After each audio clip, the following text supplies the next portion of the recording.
Good, welcome everyone. Thanks for joining me for another Chen style class. Just close this a wee bit and let's salute. We take right hand in fist, left hand straight, pulling back the thumb, feet together, hands together, and we salute. Excellent. Let's do our Chen style warm up, and I'll try and get the order as is. So we start with shoulder width and level and float up through the top of the head. We begin by feeding the hips into the four corners and allowing the spiral to flow up and down through the system.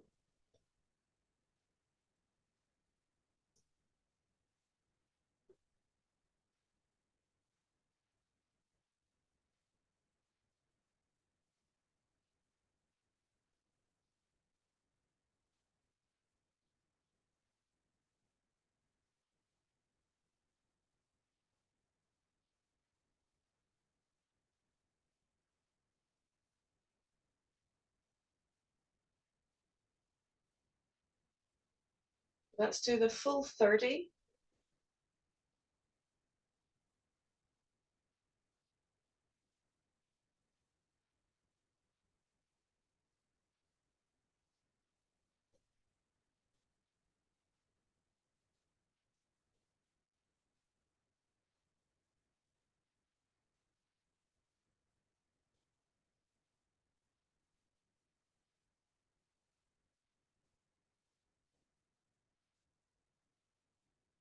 Excellent. And now let's change direction.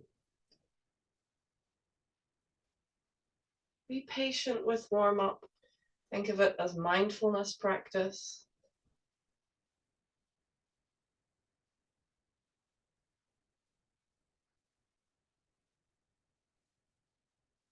Listening and feeling, breathing into the movement.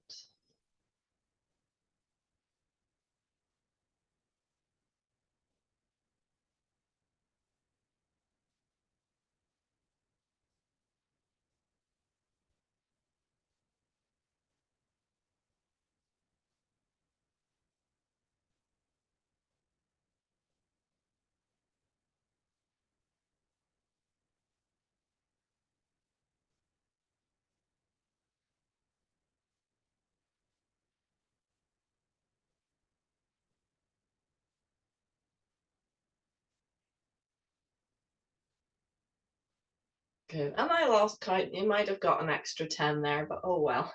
Extra is good. Back to center. Movement 2, same as the first, but this time we just keep it on the horizontal plane. We're just feeding into the four corners. Feel into the four corners of your feet as your hips travel, and that will give you a really nice, accurate distance.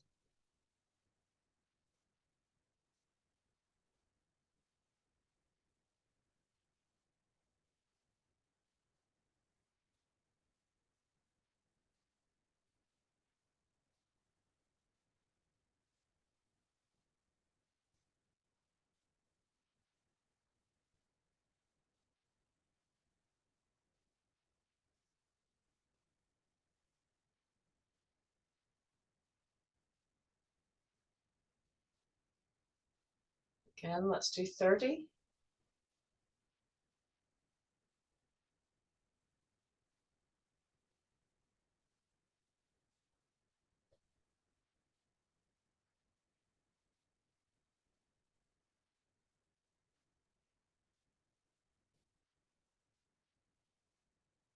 Good, and change direction. Can you see my concentration face? I'd like you to count as you go, please, as well, in your head.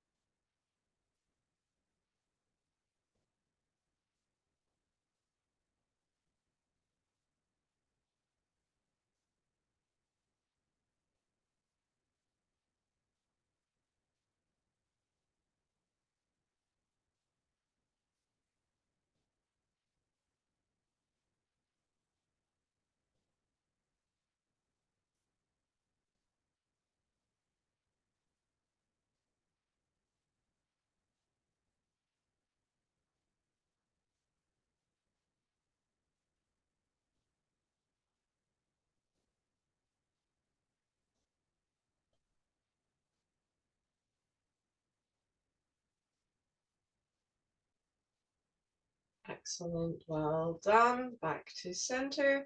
And now we take the weight into one side and we rotate down through the leg.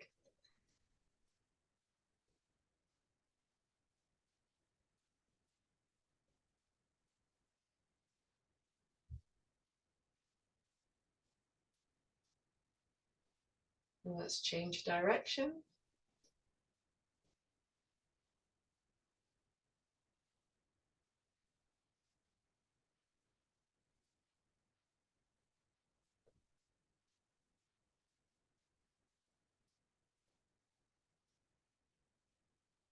And shake out. Good, on the other side.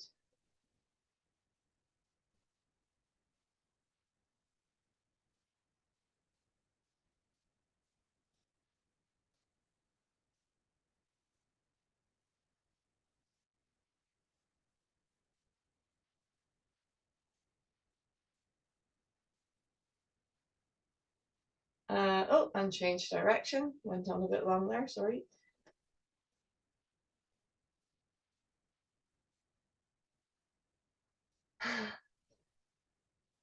Hello, cat.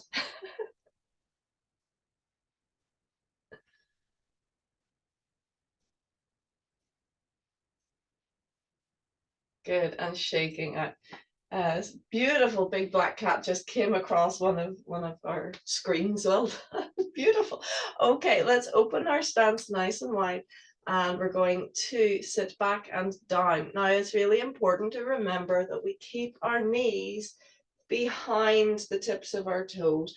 We don't want to do our practice like this because it strains the knees. So we sit the whole body back, which actually fills the back to keep your balance. Instead of being just above your feet, you're actually thinking of being slightly behind, and then we begin our waist turns. And we keep the feet, the legs, and the hips steady. We're not moving from the hips down, but we're moving inside the hips. And you can do this as wide and as deep as you like, or as narrow and high if you need to. Breathe. And you can build up to doing 30 of these.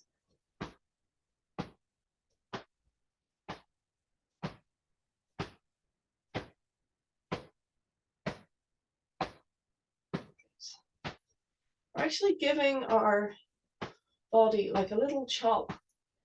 We tuck the thumb under so that the palm is striking the body on the side, on the thumb edge side.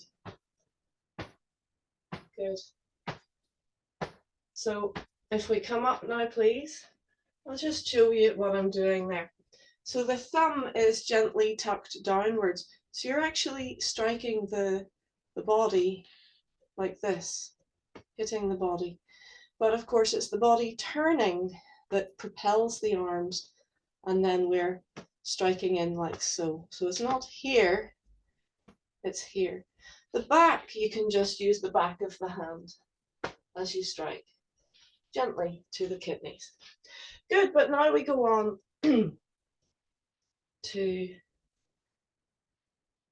very soft version. Same movement, but higher stance.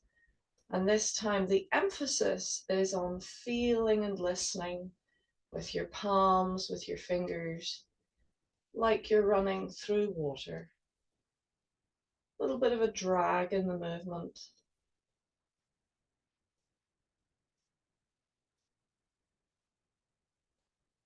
Just giving your body a chance to calm down.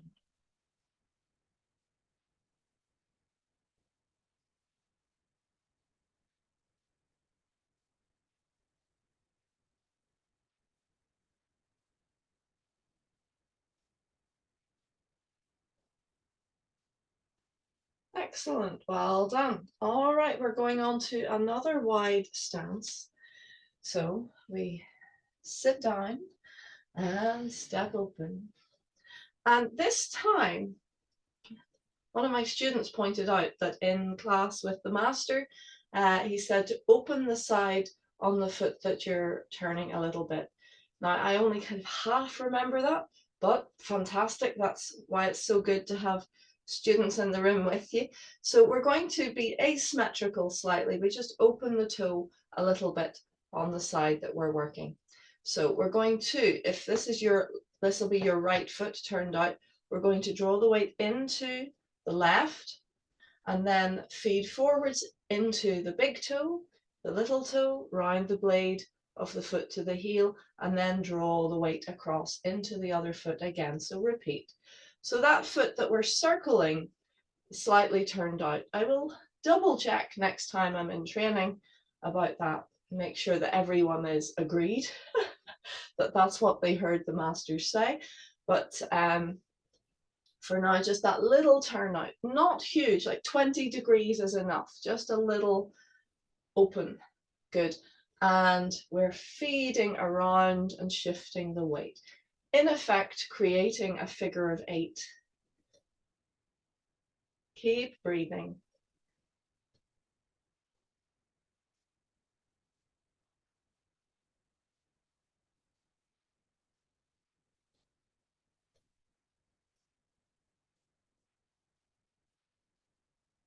And we only go in this direction for this exercise. We don't go in the other direction, which makes it maybe a little easier to remember. Good. We feel around the foot, and that gives us our safe level for our knees. Relax in the hips.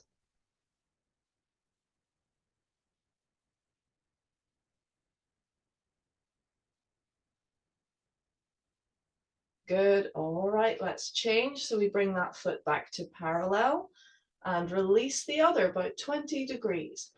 Not much, okay, which is why I maybe missed it. So we're going to draw into your right foot and then circle around your left foot. Big toe, little toe, round the blade of the foot to the heel. And feed the weight across, release.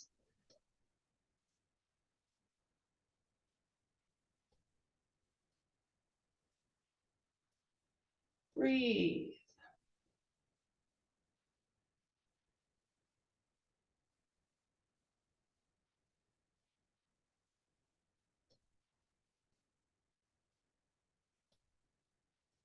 Good. This is why it's so good for students studying under a master to get together regularly to compare notes as to everything they picked up from the master classes.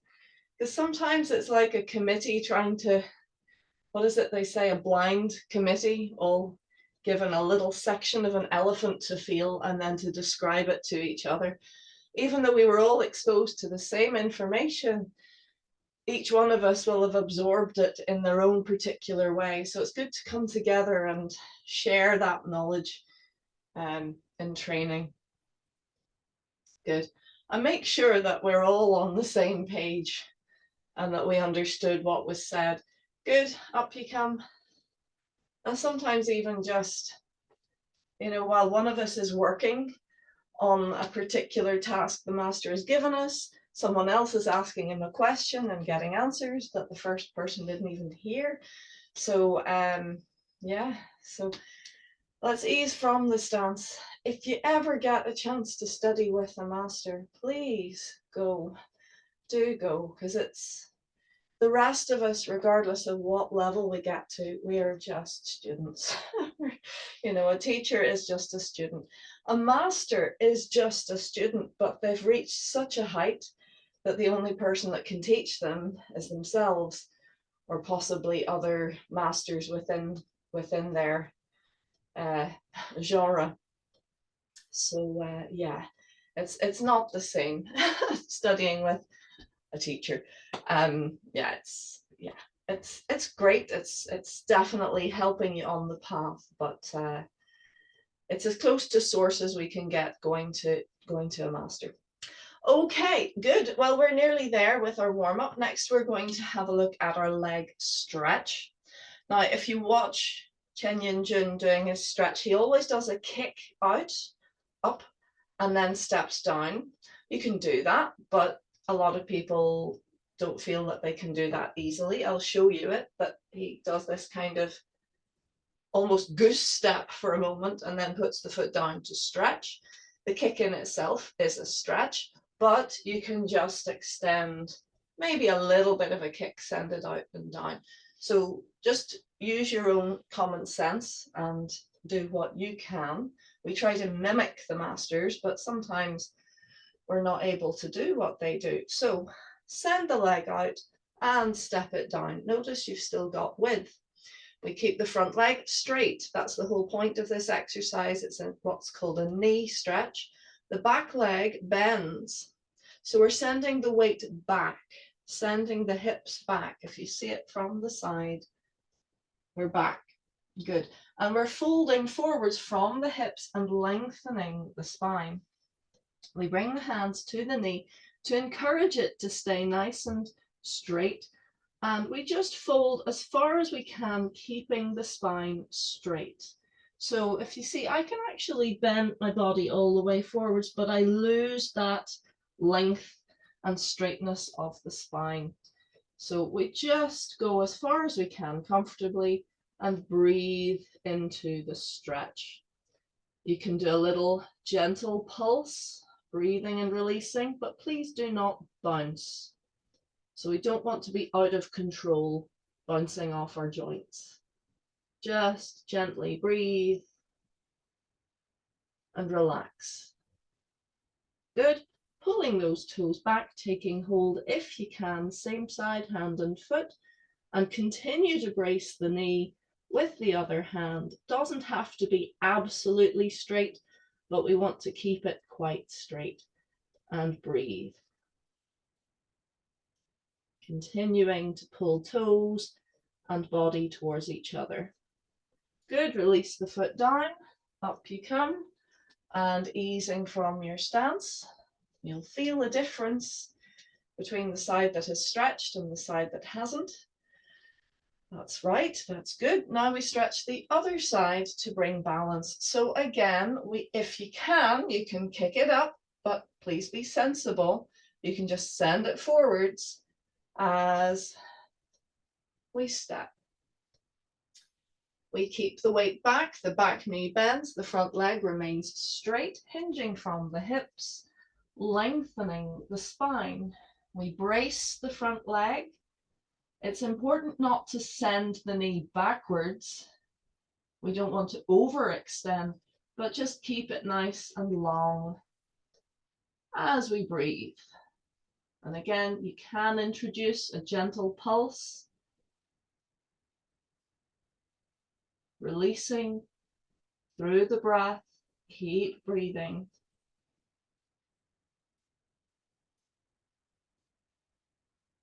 Good, and pull the toes back if you can, take hold and keep going.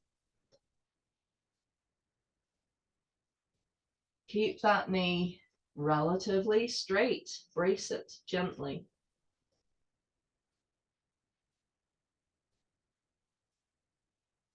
Good, foot down, up you come, easing from your stance. And a little shake out.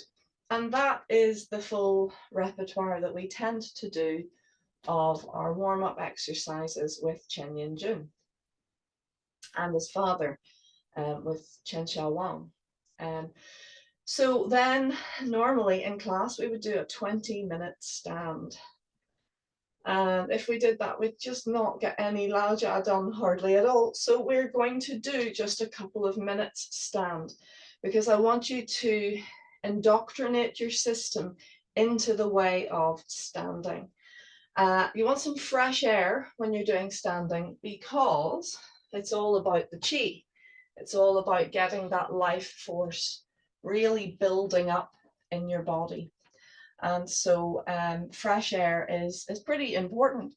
Otherwise you're trying to build chi with stale energy, with stale air. So it's good to even air a room before you do a stand. We don't want a draft, that's the other issue.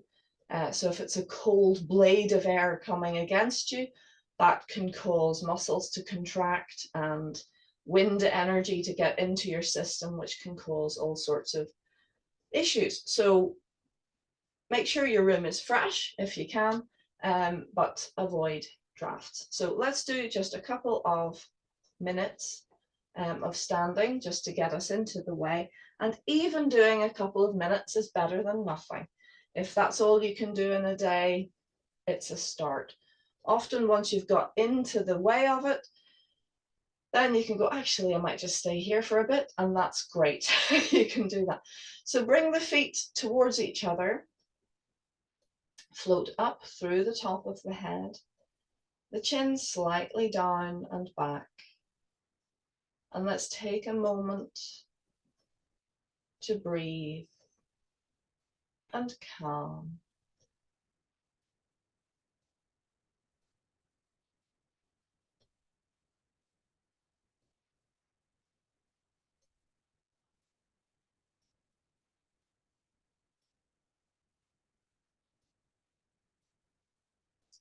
Calming down.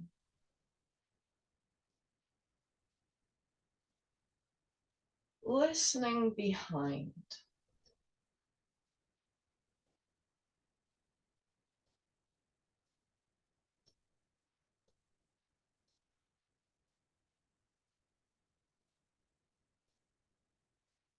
Let's find all 10 fingers, gently press them down towards the floor, keeping the top of the head light. Let's release through the belly, the hips, and the knees, filling your right foot, emptying your left foot, peel the left foot away, stepping open to the side, relax the foot down, and shift the weight into center. Now for form, you don't look down, but for standing, we want absolute accuracy if we can. So look down and check that the feet are indeed level, symmetrical, and shoulder width. Once you're happy with that, you can float the head back up, bring the chin slightly down and back. Excuse me. Okay. And release, relax down through your system once more.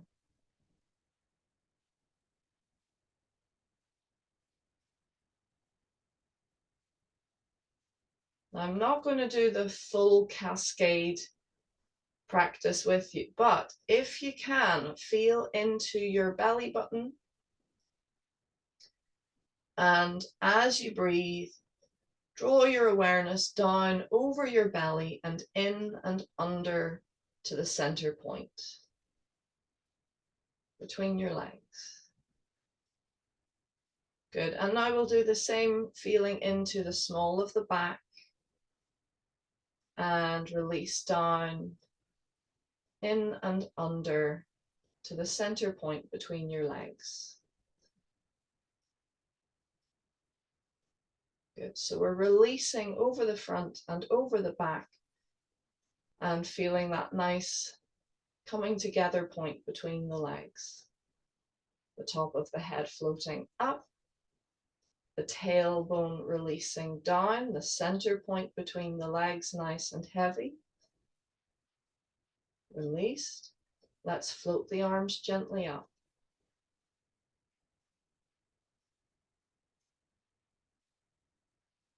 And let's go to around liver height, so just at the level of your diaphragm. The hands are quite close to the body. I would say 1 hand length from the heel of the hand to the fingertips. Let's go that much. So the hands are floating and relaxed. The arms are very heavy and relaxed. And we want to check that the head is on straight. You can use the screen for that. Just check yourself that the shoulders are level, that the hips are level, that everything is floating. It's soft and relaxed and buoyant. Nothing is holding tension. And let your breath very softly, very quietly, in fact, silently flow.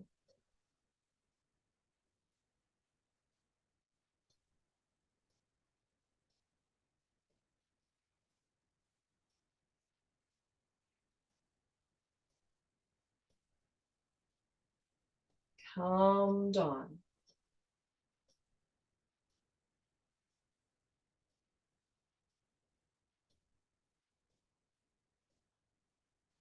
Listen behind.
Very good. Now you've got the position. Hopefully you'll feel you could stay there for a long time. And a few years ago when asked, in fact I asked him, when asked, the master, Injun, responded that if you're in good alignment, you can stand indefinitely, comfortably. So it's any deviations of alignment that cause the tension to build and any discomfort. So we keep practicing. And if you can, as I say, get a correction from the master, he'll physically move you into your best alignment.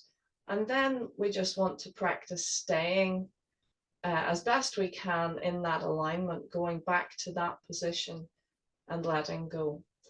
But in the time being, if you don't have access to a master, we use a mirror. So you can check that your head is straight, that your shoulders are level, that your hips are level, that everything looks balanced.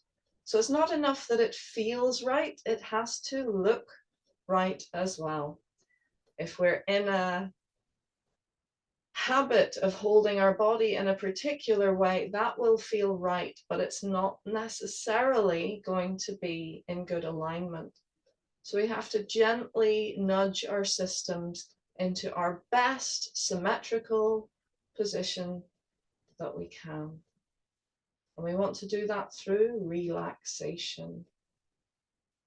So not adding tension to bring the body into alignment. Very good.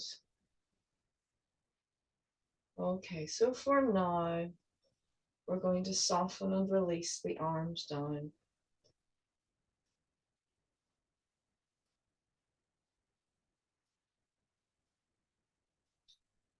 All the way down. Letting go. Good. And now bring the hands to cover center, hugging your elbows gently in.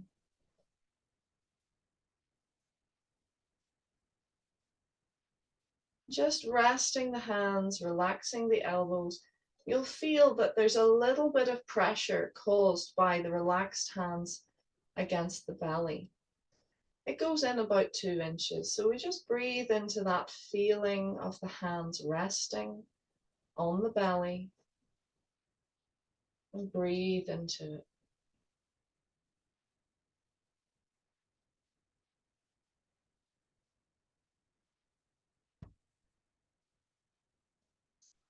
Beautiful. Let's release the arms down. We're not going to do the circulations today because we're going to go into form and we have limited time. So the form circulates your chi, feed the weight right, close left, and recover, and a heel tap. Excellent. So if you can build it up, I'd like you to do 20 minutes a day if you can. Yes, you can use a timer, or you can just, like myself, I find it's sometimes easier just to get yourself in position and stand. And you stand for as long as you can, or until you feel that you really need to go to bed or do something. So it'll get to the stage that it's not that you're painful or uncomfortable, but you're just going, yeah, actually, I have things to do. Even if it is, I'd better get some sleep. Anytime, day or night, it is good to stand. It's never a bad time to stand. But give yourself that space, give yourself time in order to do it. So even if you just have a 20-minute slot, you can do 5 minutes of standing and do the rest mobilizing or whatever. Please keep practicing. Bring yourself back to the practice. Even if you fall off the wagon and you forget to do it, or you don't do it for a week, a month, a year, doesn't matter. Get yourself back on the floor and stand. And you will benefit every time. It's like cleaning your teeth. Every time you clean your teeth, you're protecting them. Every time you stand, you're building your chi and your energy, your life force, and you are relaxing and calming your system. Optimal position, optimal scenario for good health. So keep at it, please. It will do you good. And I'm back on the wagon. I'm doing it myself. So I'm practicing what I preach. Okay, so folks, let's look at the form. Shall we trot all the way through the form? If you want all the way, thumbs up. Yes, okay, good. All right, so let's go. And we're just going to, at the end, we're going to do our kick, step down, keeping the position and swiping around at 180 degrees to continue. I like that version, of course, it's the master's version. We always defer to our masters because they're doing it as well as can be done, pretty much. So so we do it their way if we can. Ready? Let's come to the right side. Floating up and relaxing down.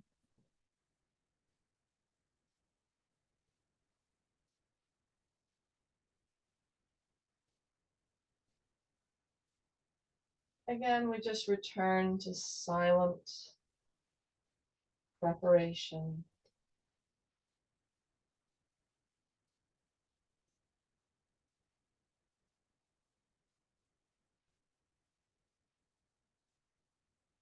Let's begin.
you need more space, take it.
One more step.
Pass on horse.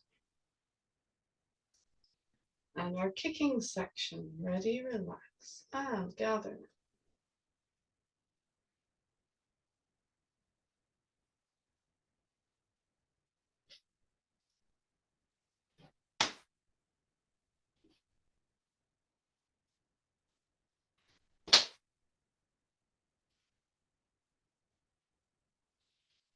gather and lift in fists, turn palms, pull back toes, kick to the side, left, 3 steps.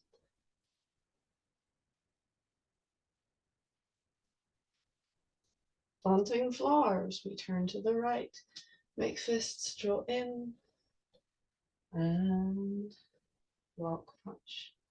Good, feed it back. Turn left foot in, release, sweep the right foot, just a quarter turn. Now to the side, relax, and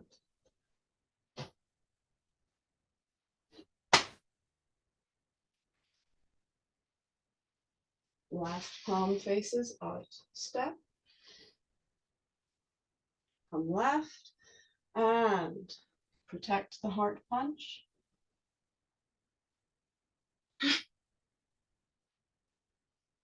This time left palm faces in, bounce, and kick. Face the back. Step left, gather, lift right, turn palms, kick right. Toy soldier position, quarter turn, 3-way punch, prepare.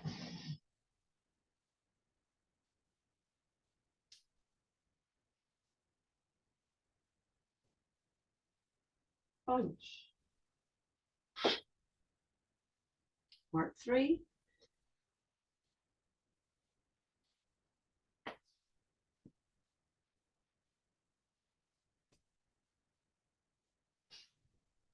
Keeping the weight left as you bring it across, relax down and send it through. Turn.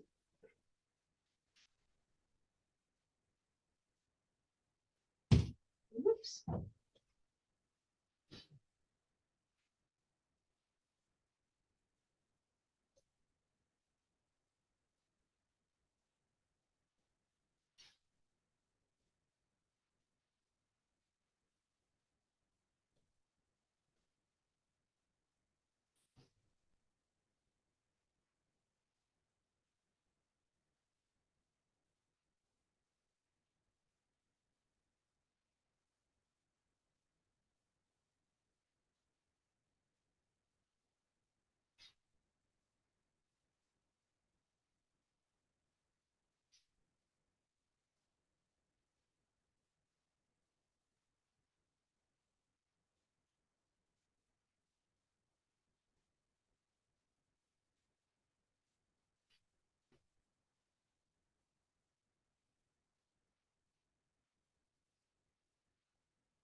Keep going.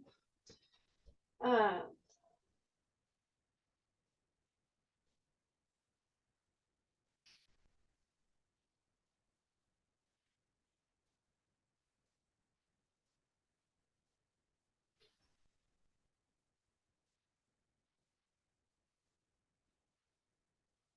now we want space on the right for Jade Maiden play shuttles.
little more space, and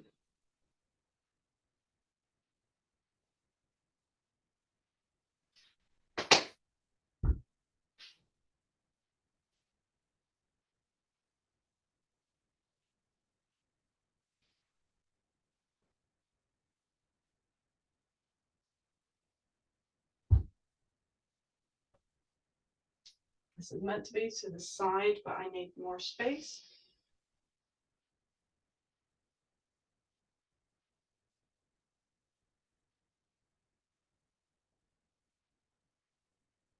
And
high pat on horse for the second time. So here we are in the end game. Ready?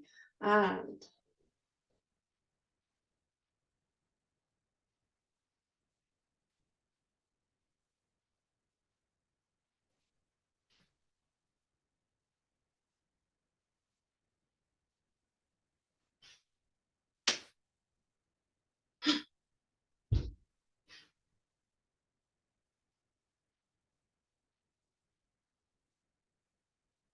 downward punch.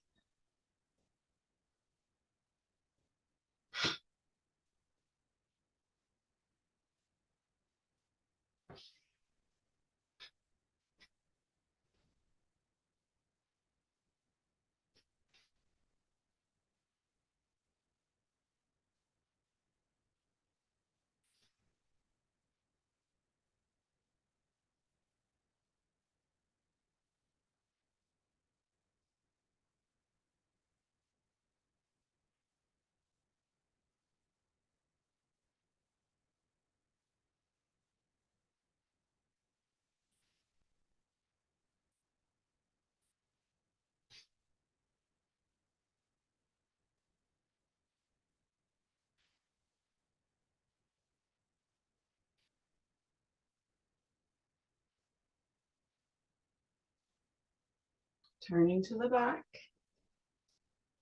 kick, stay facing the back. Okay, so now we keep our structure and we turn, bringing the right foot back. Yeah, feet up and over, continue.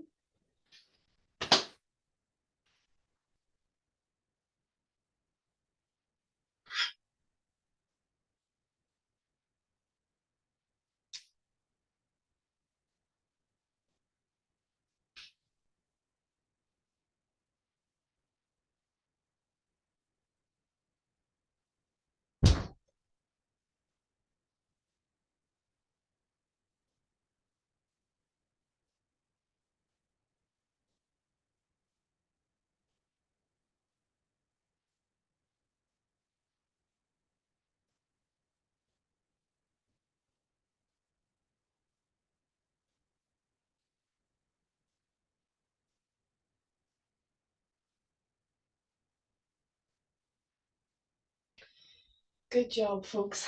Catch your breath. Excellent. Well done. So I'd like to introduce little moments of what I experienced training with the master.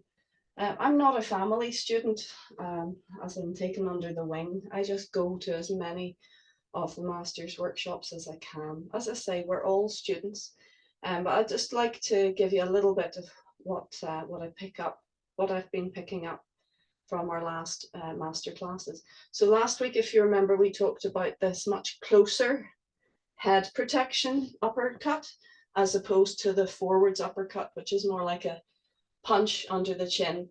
With the closer one, it's more like you're creating a barrier to protect yourself. So it's quite close, but it still has that pung, it has that fullness.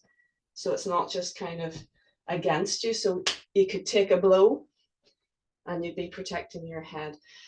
This week, I'd like to just give you a moment to think about your silk railing and taking it into the form. The master was really quite up and over with his silk railing. So before, we tend to go across, and then we really just think of turning and releasing down before coming across, and what I call calling the waiter, doing your little turn. So instead, it has become a bit more up and over. So that traveling across is the same. I call this movement one, but anyway, call your waiter, feet across, shoulder, elbow, hands, fingertips. But from here, there's a little release and it comes up and over to come down before traveling across. So I'd like you to play, just do your silk railing for a week like that. Think of each time it's a little up and over rather than just turning and coming down. And you'll see that throughout the form when Master Chen Yin is performing, he has that little up and over. And we were already implementing it. Jill, my teacher in Donegal, had already started us doing that. She had obviously picked that up from Master Chen before, but we hadn't been told in class necessarily. But if you notice, we have our little scoop and we come up and over and turn. See what I mean? And step and up and over and turn, as opposed to just turn. You see what I mean? It's not just turn. There is a little, it's like a little air is given, a little freedom of movement. And I definitely felt Master Chen's way has developed. He's becoming more free in his movements, which is really lovely. And it makes a difference when we do it, when you have that little up and over. You don't have to do the breath, by the way, but it's just a little bit of freedom as you do your little turn to release. There's a bit of that as opposed to that. You see what I mean? It's not just turn, turn. There's a wee bit of that. And if you do your silk reeling, there it is. Up and over to come down. Yeah. So have a play with that, please. We'll look at silk reeling next week as part of warm up. Up and over. I can't help but think of it as a little sigh almost, but a physical sigh as opposed to a verbal sigh, that you have that little bit of freedom in the joint as you rotate. There's that little, and you can have a play with that. It was very evident throughout his practice, and it really felt good. Yeah, so next week, remind me, we'll talk about his stamps, because that was lovely. I really relished copying his stamps. Again, a feeling of freedom. But for now, we'd better finish off. So we'll just do a little rotation and pat. Breathe. Good, let's go down the legs. I'm still trying to integrate all the information that I could pick up from the master classes. It's just so wonderful. If I had the money, if I didn't have to work, I would just follow the masters around the world, or even one of them, just follow Yin Jin around the world and do all his master classes in all his venues and just be like an acolyte and just do nothing else. But yeah, I'm a householder, I have to pay the bills. So even one seminar a year is about as much maybe as I can manage, but it's an inspiration. And I think that's why the masters travel the world. They know that they're not going to get the students to peak efficiency in 4 days, but boy, can they inspire us. And then we can work really hard until next time. But still, I mean, 24 hours of training with the masters, not to be sneezed at. So yeah. Okay, so let's do a little heel tap. And stand, please. Listen to your body. Breathe.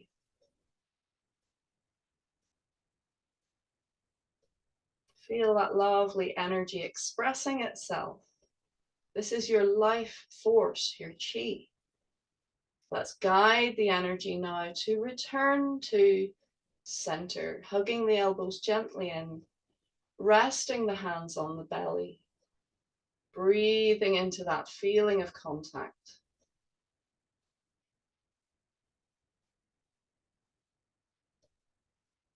Feeling your energy is stronger.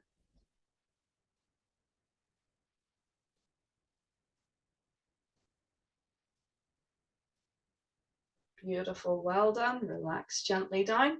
Please do your standing practice. You will thank me. You'll thank yourself. Somehow. Thank you very much, folks. And I look forward to seeing you next time.